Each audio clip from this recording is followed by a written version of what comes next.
That highlights a problem that you've pointed out and you call the spiral of silence, which is just essentially that if there are controversial issues, which there are in the church, out of the church, anywhere, and only one side is talking about them, then that is going to completely skew the view of not only the public, but the individual members of the church. Right. And so the fact that you are willing to engage in these controversial subjects, but from a faithful point of view, I think it's so necessary. And I'm super grateful. And as hard things or things have hit the news, one of the first places I go is you, because I feel like you have a very level-headed approach.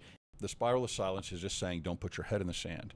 We live in a completely different world than we did 5 years ago. We live in a different world, especially with the internet, than we did 15, 20 years ago.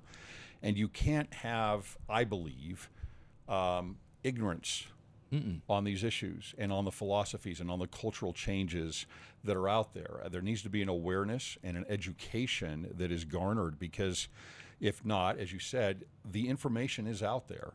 And so if I hear something about a news item, I'm going to hear it from a certain perspective that is against the church or against the gospel.